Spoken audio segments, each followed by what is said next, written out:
모든 사람들은 인생 삶을 살면서 끊임없이 다양한 문제들을 만나는데, 문제들을 만나면은 염려와 근심도 생겨집니다. 문제는 마음에 생겨진 근심이 점점점 커지면은, 근심이 커지는 것으로 끝나는 것이 아니라 우리들의 심령이 이 상함을 당하고 상처를 받는데, 우리 잠언 15장 13절을 함께 읽습니다.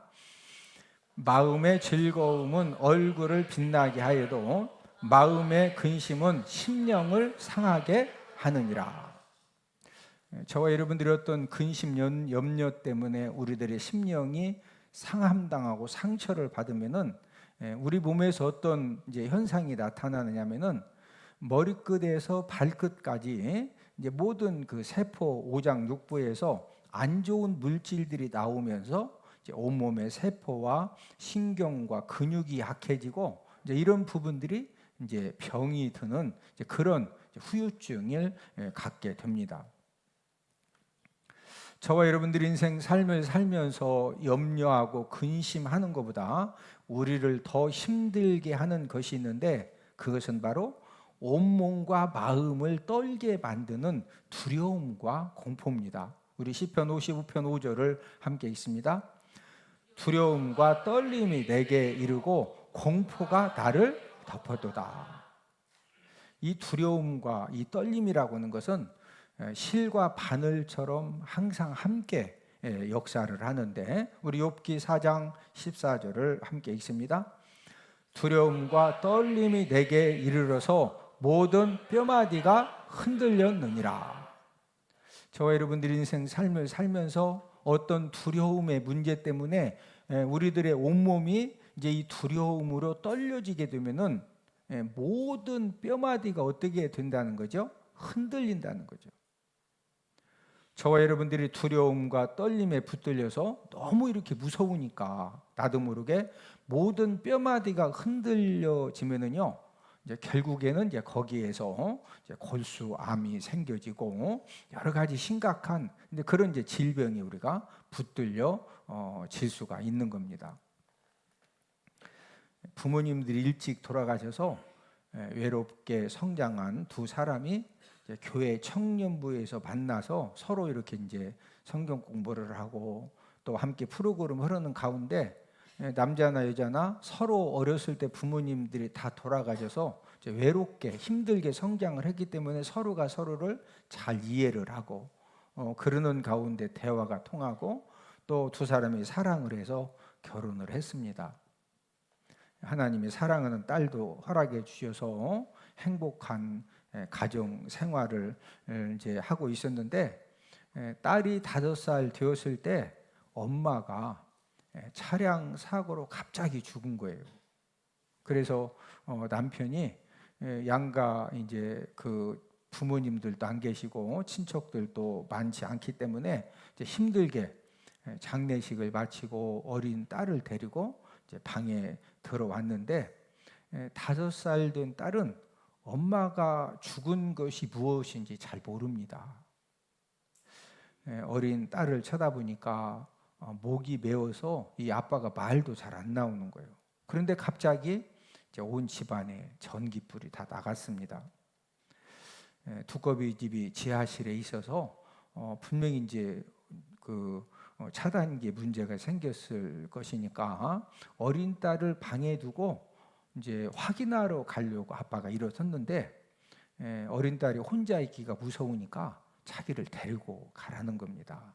그래서 할 수 없이 아빠가 어린 딸을 품에 안고서 캄캄한 층계를 조심조심 내려가는데, 이때 아빠 품에 안겨 있던 어린 딸이 아빠에게 뭐라고 이야기하냐면은, 아빠, 이렇게 어두운데도 난 무섭지 않아요. 아빠가 함께 있잖아요.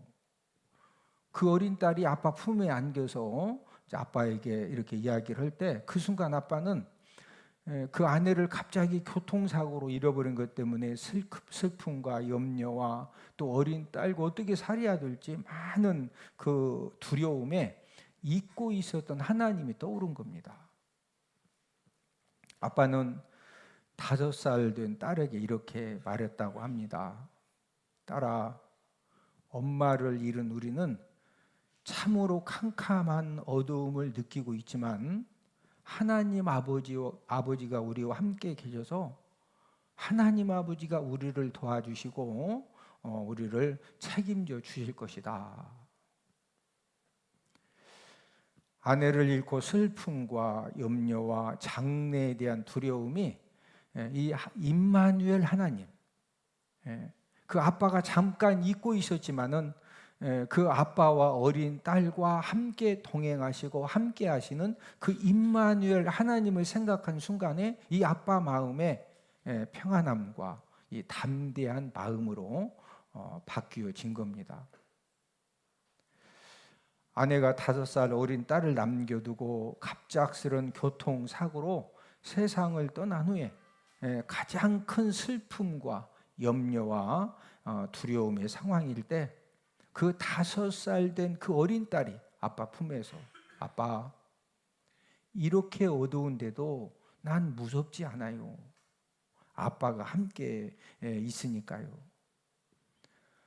이 말 때문에 임마누엘 하나님을 믿고 의지해서 그 힘든 고난의 터널을 잘 통과한 분의 간증 글 내용입니다. 저와 여러분들이 예수님을 믿고 우리가 믿음 생활을 하지만 이제 예수님 믿는 사람들을 크게 두 종류로 구분을 하면은 행복한 하루하루를 보내는 성도님들이 계시고 또 어떤 분들은 하루하루를 굉장히 힘들게 보내는 그런 성도님들도 계십니다. 여러분, 동일한 24시간을 보내면서 어떤 성도님들은 행복한 하루하루를 사시고 또 어떤 분들은 힘든 하루하루를 살아가는 이유가 여러분들은 무엇이라고 생각을 하십니까? 여러분, 행복한 이 하루하루를 사시는 분들은 고난의 문제가 전혀 없어서 행복한 삶을 사는 것이고, 힘든 하루하루를 사는 분들은 다른 사람들보다 고난의 문제가 많아서 힘든 삶을 사는 것이냐? 그게 아니라는 거죠. 믿음의 문제입니다. 여러분, 저와 여러분들이 한 주간 동안 살면서 우리는 많은 이제 스트레스도 받고 지금도 우리가 염려하고 근심하고 또 어떤 문제를 생각하면은 어떤 두려움의 마음도 생겨지고 이제 그런 여러 가지 상황 속에서 우리가 한 주간을 보냈는데 어떤 성도님들이 행복한 하루하루를 살 수가 있느냐? 끊임없이 다양한 그런 이 불확실하고 두렵고 힘든 이런 고난의 문제를 끊임없이 만나도 그 문제 속에서 하나님은 나와 동행하시고 나와 함께 하시고 그 하나님이 나를 도와주신다. 이것을 믿고 사는 성도는 수많은 문제들 가운데에서도 행복한 하루하루를 살아갈 수가 있는 것입니다. 오늘은 동행하는 하나님을 믿는 성도가 받는 축복이라는 그런 제목을 통해서 우리가 함께 은혜를 나누도록 하겠는데, 동행하는 하나님을 믿는 성도가 받는 축복 첫 번째는 환난 중에 큰 도움이 되시는 하나님을 알게 됩니다. 저와 여러분들이 어떤 일을 하다가 이 사느냐 죽느냐 하는 그런 이 환난, 이 사건을 만났을 때 우리 하나님 아버지는 어떤 아버지시냐? 오늘 시편 46편 11절을 함께 읽습니다. 만군의 여호와께서 우리와 함께 하시니 야곱의 하나님은 우리의 피난처시로다. 셀라. 저와 여러분들이 사느냐 죽느냐 너무 내 인생이 힘들고 어려울 때 분명한 사실은 만군의 여호와께서 우리와 어떻게 하신다고요? 함께 하시니. 누구의 하나님? 야곱의 하나님은 우리의 피난처시로다. 지금 야곱의 하나님이 나왔죠. 여러분, 야곱은 어떤 사람입니까? 야곱은 고난과 환난을 다양하게 경험한 고난 인간의 대표 인물이 야곱입니다. 여러분, 야곱은 어머니 뱃속에서부터 그냥 이렇게 편안하게 있다가 나온 것이 아니고 이 쌍둥이인데 이 털 사람 이 에서가 너무 기운이 세고, 그런데 이 야곱은요 그 기운이 센 이 에서에게 지고 싶지 않은 거예요. 본인이 빨리 어머니 뱃속에서 먼저 나가서 형이 되고 싶은 겁니다. 그런데 결국에는 힘이 센 이제 에서가 이제 먼저 나오면서 형이 되니까 야곱은 너무 억울한 겁니다. 그래서 나오면서 형 에서의 발 뒤꿈치를 붙들고 나온 거예요. 막 할 수만 있으면 다시 잡아 당겨가지고 어머니 뱃속으로 다시 둘이 들어가서 밀어 제끼고 본인이 지금 나오고 싶거든요. 외삼촌 나반 집에 갔더니 외삼촌 나반 때문에 사기 결혼을 하죠. 7년 동안 열심히 나이를 위해 선신봉사했는데 첫날 밤에 장인어른이 신부를 바꿔치기 한 거예요. 이게 얼마나 기가 막혀요. 예를 들어서 뭐 결혼을 한 달 미뤘다 그게 아니고 첫날 밤에 신부를 바꿔치기 위해서 사기 결혼을 한 거예요. 그래도 7년 더 열심히 이제 참고 총 14년 일을 했는데 6년 동안 본인의 품삯을 위해서 일을 하는데 외삼촌 나반에게 품삯 10번을 또 다 빼앗깁니다. 가장 사랑했던 라헬이 베냐민을 낳다가 죽죠.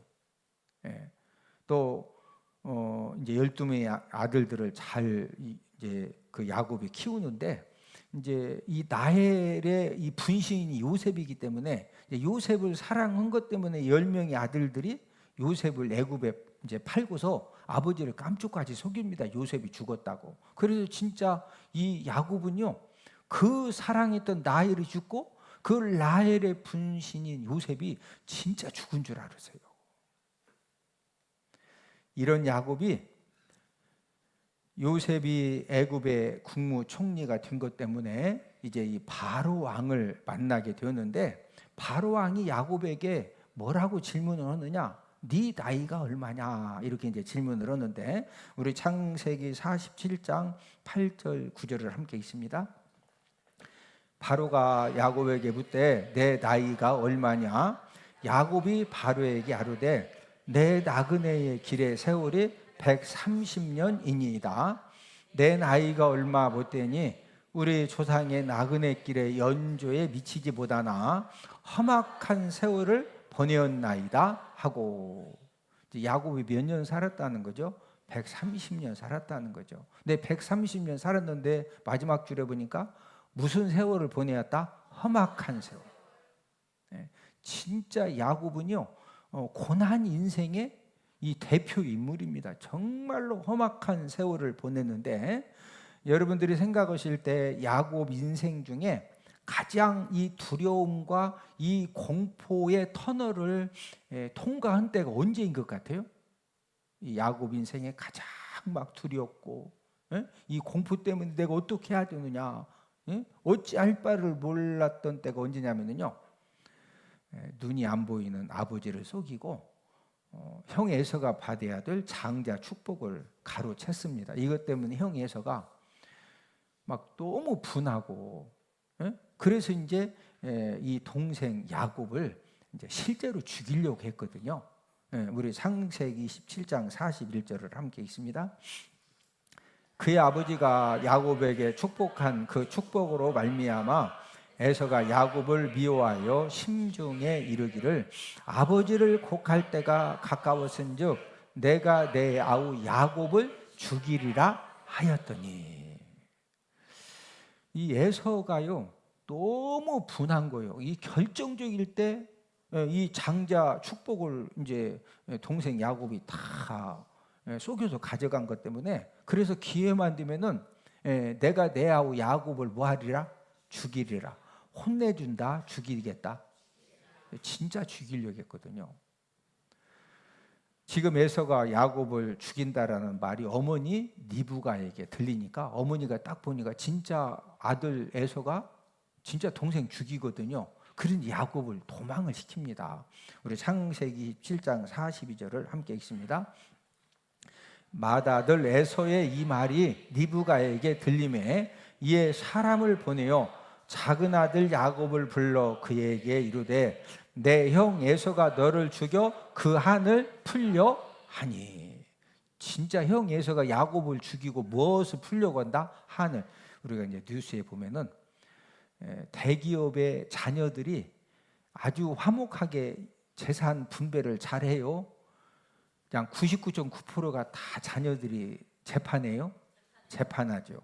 이제 워낙 돈이 많으니까 재판하는 거고, 예를 들어서 뭐 땅이 5,000평, 뭐 10,000평 이런 자녀들은요, 가끔 보면은 명절 때 만나가지고 막 엽총으로 이렇게 형제들을 쏴죽이죠. 재산 분배 때문에.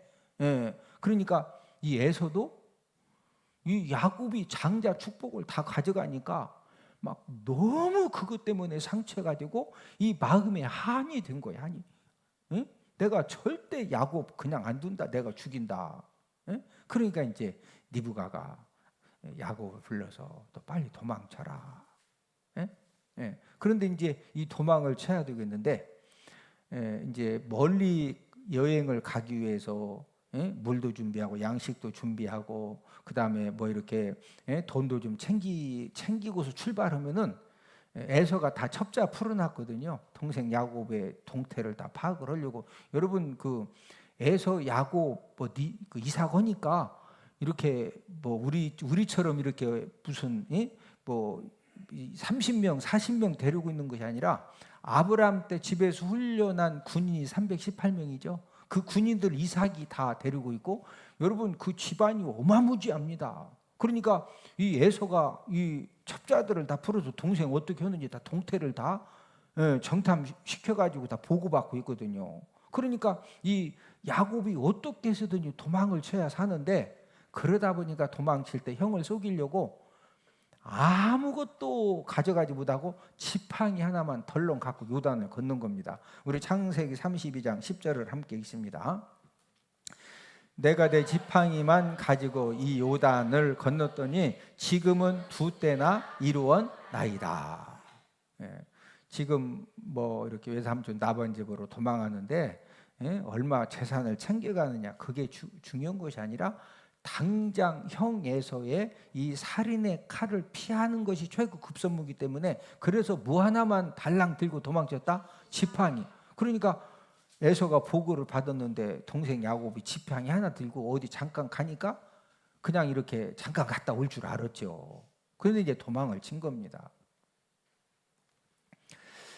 인생 삶의 가장 두려움과 공포 인생이 되었던 야곱이 살게 된 비결이 무엇이냐?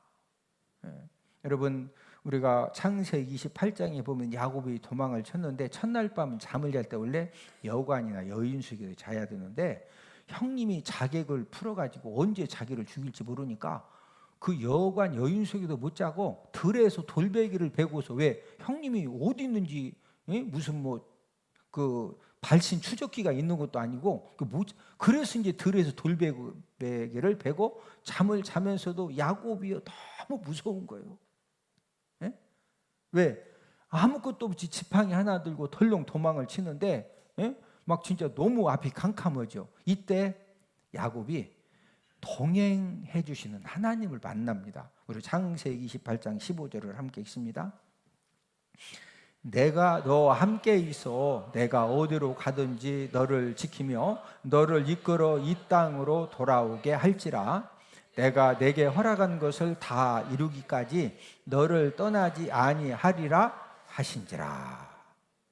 야곱은 형님 에서가 너무 무서워가지고 여관 여인숙에서도 잠을 못 자고 들에서, 형님이 언제 급습할지 모르니까 그 막 쪼그리고 무서워도 자는데 하나님이 딱 나타나셔서 내가 너와 어떻게 한다? 함께 있어. 너를 뭐하고? 지키며. 그 다음 셋째 줄에 보니까 너를 떠난다 떠나지 아니하리라, 떠나지 아니하리라. 여러분 이때 야곱은 내가 지금 형에서 살인의 칼을 피해서 도망치는데 나 혼자 가는 것이 아니라 하나님이 동행하시고 하나님이 함께 하시는구나. 그 하나님이 첫째 줄 끝에 보니까 너를 뭐하며? 지키며. 하나님이 나를 지켜주시는구나. 이것이 믿어졌기 때문에 야곱이 외삼촌 나반 집에서 결혼 사기를 당하고 품삯을 다 빼앗기고 그거 말고도 여러 가지 힘들고 어려운 일을 만났지만은 이 야곱의 마음속에 내가 지금 이렇게 사기를 당하고 모든 거 빼앗기고 어려움을 당하지만 하나님이 나와 동행하시고 하나님이 나를 도와주신다. 이것을 믿고 인내했기 때문에 결국엔 하나님이 재산들을 다 찾아서 큰 거부가 되게 하신 다음에 이제 귀향을 하게 하신 겁니다. 저와 여러분들도 인생 삶을 살다 보면은 갖가지 억울한 일도 당하고 사기도 당하고 또 진짜 너무 분하게 귀한 것을 빼앗기는 그런 일도 우리가 당할 수가 있습니다. 너무 진짜 말도 안 되게 그 억울한 일을 당하고 그 힘든 그런 사건을 만났는데도 어떻게 내 힘으로 뭐 더 이상 해볼 수 없는 그런 막다른 골목에서 속수무책으로 우리가 몸부림을 치는 그런 상황도 우리가 만날 수가 있습니다. 저와 여러분들이 하나님을 이제 믿고 우리가 믿음 생활을 하지만 너무 큰 고통을 당하면은 어떤 때는 하나님이 진짜 안 도와주시는 것 같아요. 그러나 분명한 사실은 구원받은 하나님의 자녀들은 저와 여러분들이 어떤 이 두려움의 사건, 고난의 사건을 만나도 하나님은 절대로 저와 여러분들을 그냥 두시지 않고 하나님이 동행하시고 하나님 아버지가 지켜주시고 하나님 아버지가 저와 여러분들을 머리털어까지 세시면서 책임져 주시는 줄로 믿습니다. 노인 집사님이 공중 목욕탕에서 낮은 사옥이 앞에 앉아가지고 옆에다가 작은 물그릇을 놓고 온몸에 이제 비누칠을 하면서 이렇게 이제 그 닦고 있었는데 이때 이제 20대 중반 젊은이가 입에 술 냄새를 풍기고 노인 집사님 곁으로 와가지고 그 작은 물그릇을 그냥 가져가는 겁니다.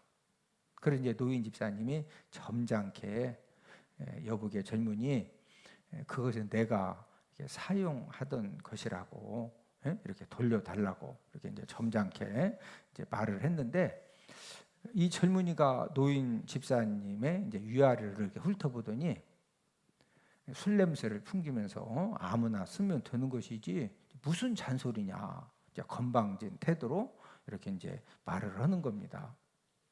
그때 그 옆에서 이제 샤워를 하면서 그 광경을 지켜보던 40대쯤 되어 보이는 중년 신사가 경우 없는 젊은이에게 내가 보기에는 당신이 이렇게 잘못한 것 같다.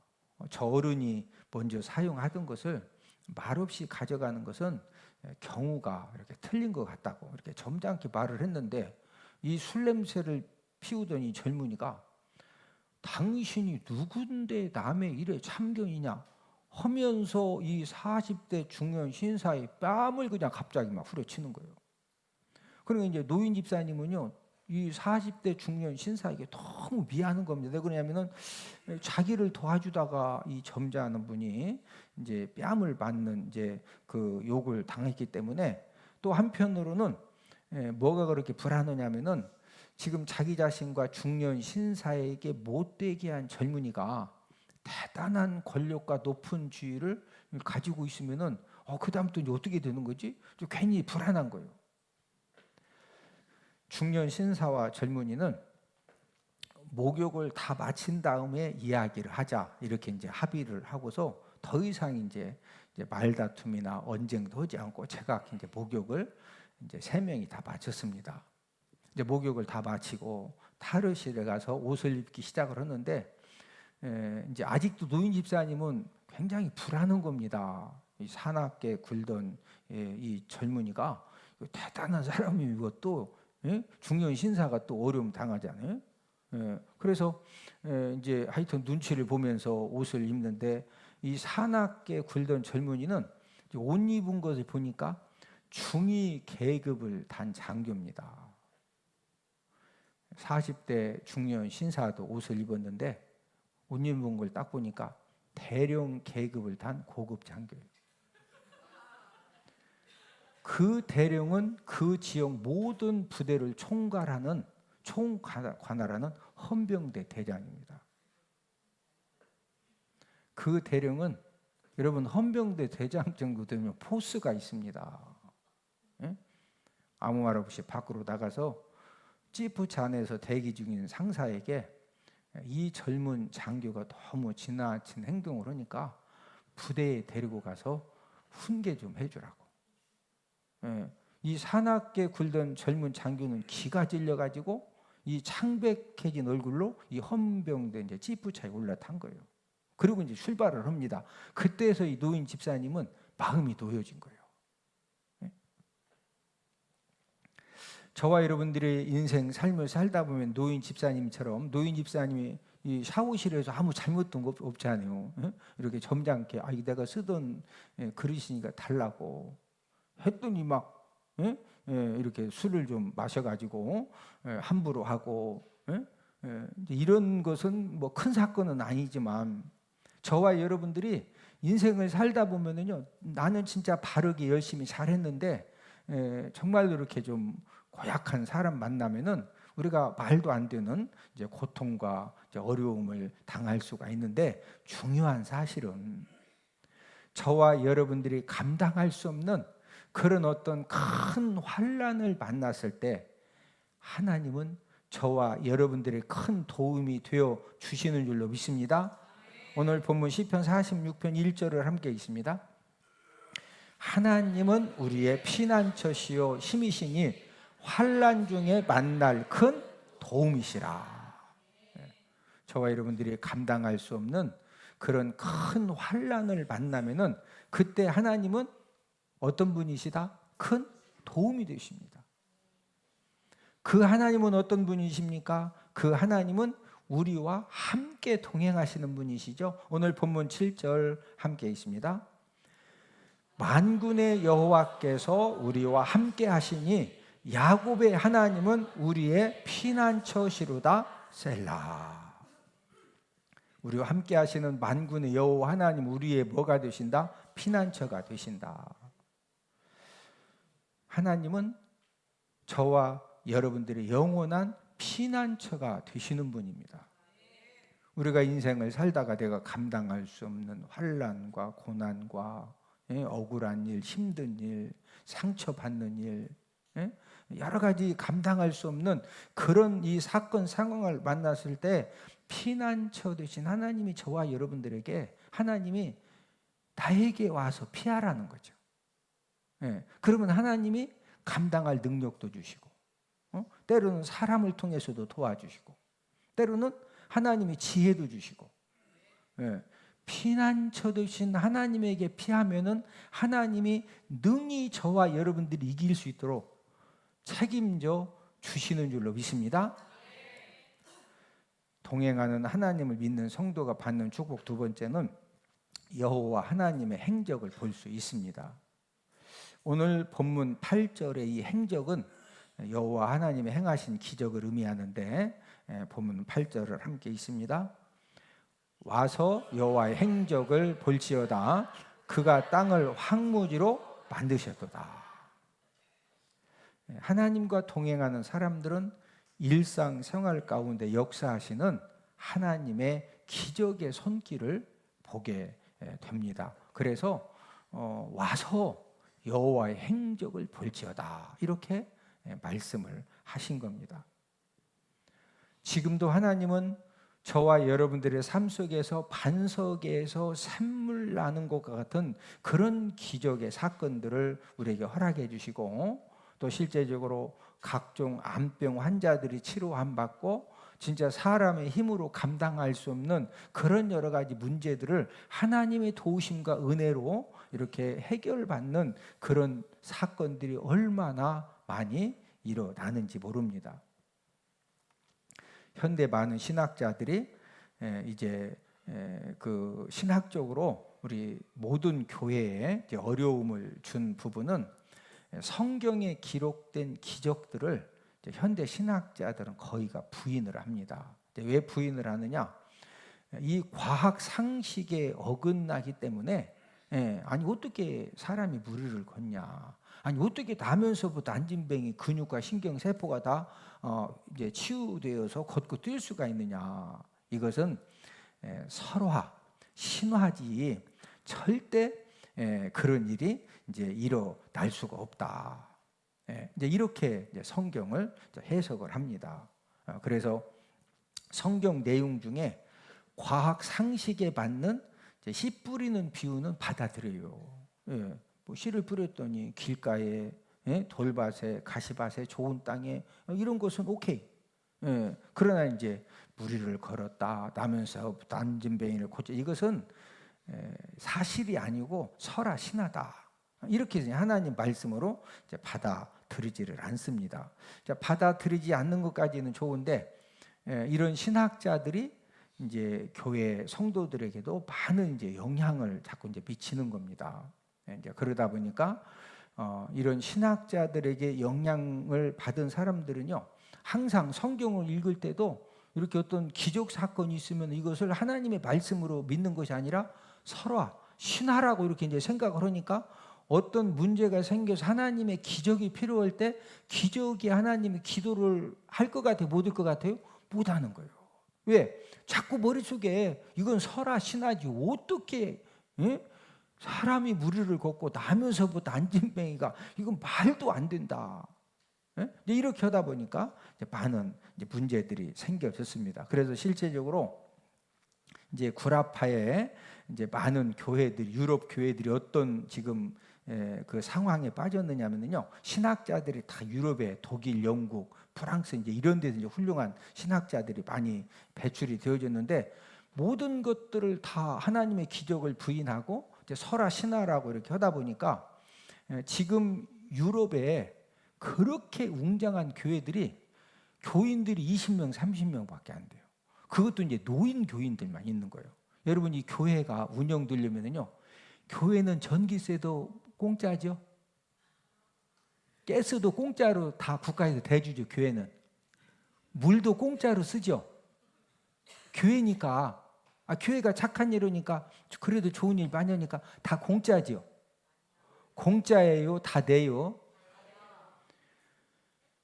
여러분, 교회가 운영되려면요, 우리 교회도 한 달이면 몇 천만 원이 필요해야 이렇게 운영이 되는 거예요. 그냥 이렇게 교회, 유럽 교회는 우리 교회보다 훨씬 큰 교회들이 교인 20, 30명이 어떻게 교회를 운영하냐고. 그러니 결국에는 운영이 안 돼서 교회를 이제 팔려고 내놨는데 안타까운 것은 이슬람 교도들이 구입을 해서 이슬람 사원으로 지금 영국, 독일 교회들이 지금 거의 지금 막 급속도로 지금 팔려지고 있습니다.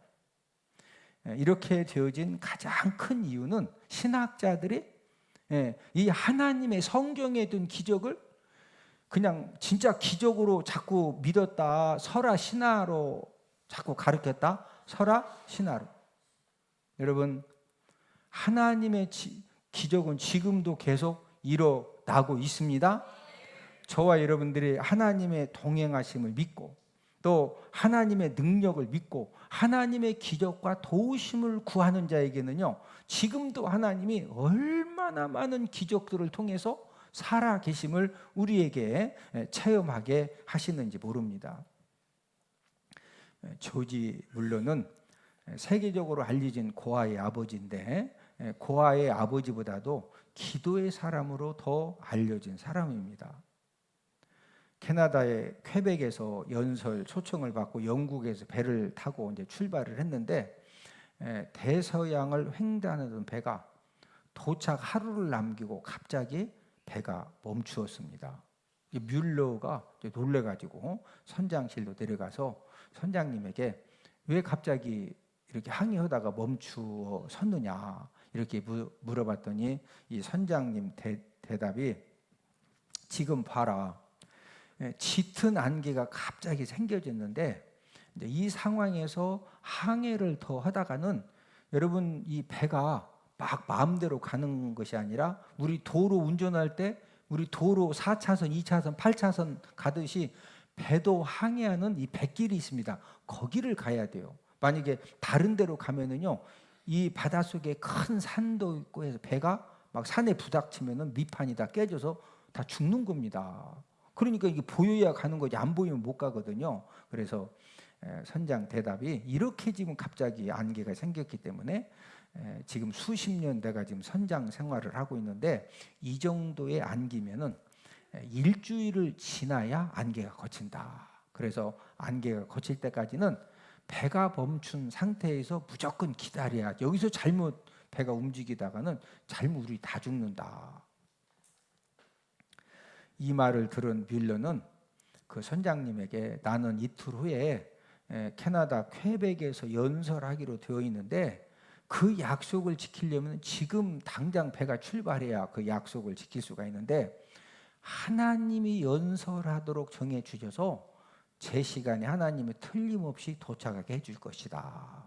이제 이렇게 말하니까 이제 이 선장 입장에서는요, 이제 뮬러가 정신 이상인 사람이죠. 예? 아니 지금 갑자기 안개가 어마무지하게 껴서 이 정도면 일주일 꼼짝없이 기다려야 되는데 하나님이 연설을 하게 하시 하나님이 안전하게 도착하게 하실 것이다 이런 말 하니까 이 외국인 우리 주변에 이상한 사람 많죠? 예, 이 선장 입장에서도 뮬러가 이상한 사람이요. 뭐 막 출발해야 된다, 뭐 한다느니 된다느니. 그래서 이렇게 쳐다보고 있으니까 이 뮬러가 이 선장한테 함께 하나님 기도하자 하면서 그냥 손을 확 잡는 거예요. 뭐 어떻게 피할 겨를도 없이 잡고서 막 기도를 시작하니까 선장도 마지못해서 그냥 붙잡힌 상태에서 기도하는 척 한 겁니다. 뮬러가 기도도 간단하게 하는 거예요.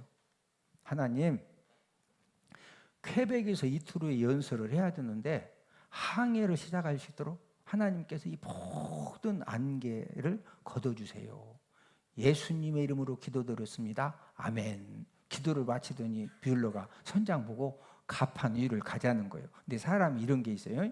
뭐 얘기를 딱 들었는데 완전히 진짜 끝까지 이상한 사람이 있고 막 황당한 얘기 했는데 뭔가 이렇게 이게 뭐가 와닿는 게 있어.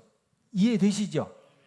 처음에는 이 사람이 황당한 줄 알았는데 하다 보니까 이게 황당한 사람이 아니네. 그래서 이제 선장도 뮬러를 쫓아서 갑판 위로 올라갔더니요. 그 기도하는 시간에 안개가 말끔하게 거쳐서 다시 항해를 시작해서 그 뮬러가 이 캐나다 퀘벡에 가서 이제 그 연설을 약속을 지킨 겁니다. 예, 이 뮬러의 이제 자서전에 나오는 그런 내용인데 저와 여러분들이 하나님의 기적을 정말로 경험하기를 소망하시면은요, 지금도 저와 여러분들과 함께 동행하시는 하나님, 지금도 하나님의 동행하심을 믿고 하나님의 기적과 하나님의 능력을 사모해서 간절히 사모하면은 응답해 주시는 그 하나님을 저와 여러분들이 믿고 간구하면은 지금도 하나님이 저와 여러분들 삶 가운데에서 홍해에서 이제 이 홍해가 갈라지고 반석에서 샘물 나는 그런 기적도 지금도 베풀어 주시는 줄로 믿습니다.